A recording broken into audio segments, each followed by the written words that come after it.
Bismillahirrahmanirrahim. Alhamdulillahirrahmanirrahim. Banyak analisa itu mengenai kasus Dagolos tidak mempelajari keputusan pengadilan Bandung secara lengkapnya. Kebanyakan langsung dari sini, pengadilan tinggi atau kasasi atau selanjutnya. Padahal di sini kalau kita mempelajari secara detailnya, di sini juga dijelaskan mengenai siapa aja pihak-pihak. Nah, di sini ada pihak Bu Raminten. Ini, jadi ini penggugat intervensi itu sama dengan atau sepihak dengan para tergugat. Nah, dari sini kita berusaha membantu warga-warga yang tidak tergugat untuk membatalkan hal ini, dan juga kita membantu warga-warga Dagolos yang benar-benar berjuang. Dari sini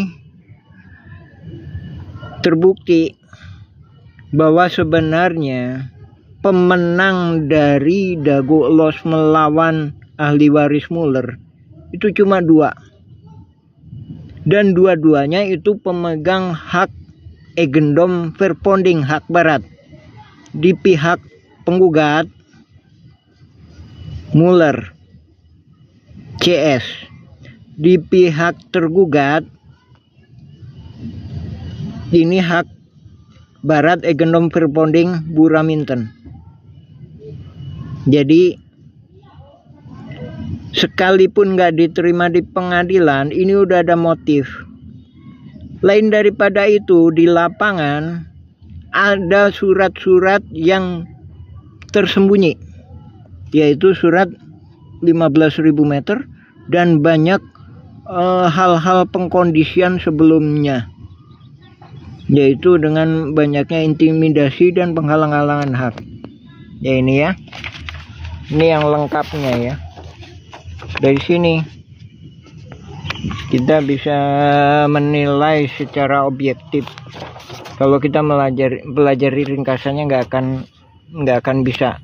Dan ini pun masih belum bisa maksimal. Untuk lebih maksimal lagi harus mempelajari berkas-berkas lainnya yang ada di RT RW dan berkas warga lainnya yang tidak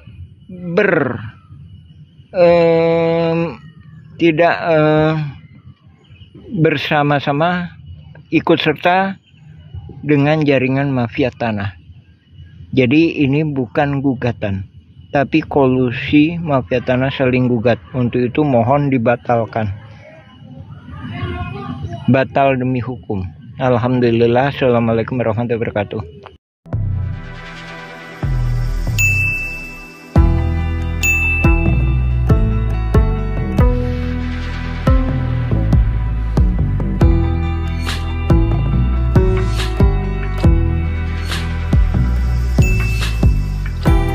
Bismillahirrahmanirrahim. Assalamualaikum warahmatullahi wabarakatuh. Nah, ini analisa dasar kenapa hakim memberikan kemenangan kepada Muller CS. Dalam hal ini perlu digarisbawahi ya, kami masih berpendapat bahwa ini bukan gugatan Muller, namun ini kolusi mafia tanah saling gugat. Namun skenario ini kita bahas ya. Skenario kolusi ini memang sedikit banyaknya merencanakan kemenangan untuk para penggugat, dalam hal ini pihak luar. Kita analisa pembelaan salah satu pihak tergugat. Nah, ini hakim tidak percaya karena pertama ini seolah-olah mengacu pada hak yang diberikan dari Yayasan EMA tahun 67 atau 68. Sebelum itu, ini flashback ya, bahwa menurut bapaknya adalah haknya.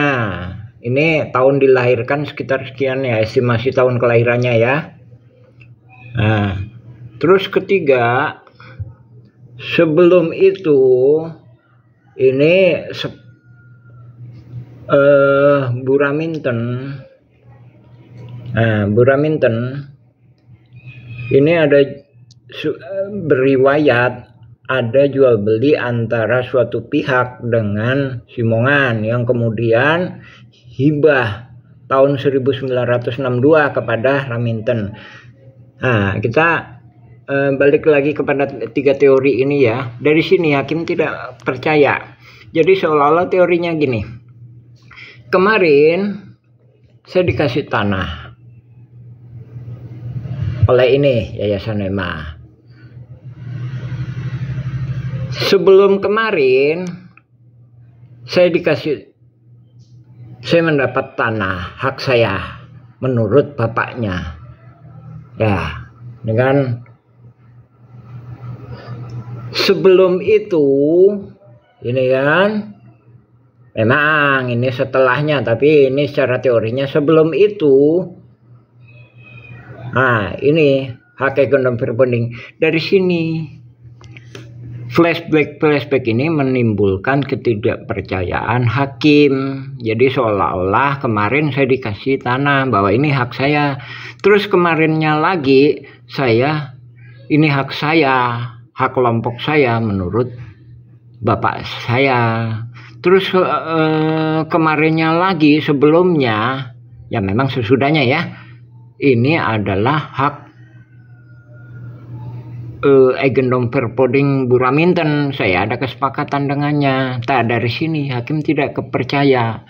Jadi seolah-olah flashbacknya seolah-olah hari kemarin tanah dari Yayasan EMA, sebelumnya tanah dari bapaknya adalah haknya kelompoknya, sebelumnya lagi dari Raminten. Dari sini pembelaannya ini tidak sinkron, dan ini memang sudah dikondisikan karena ini kolusi mafia tanah saling gugat.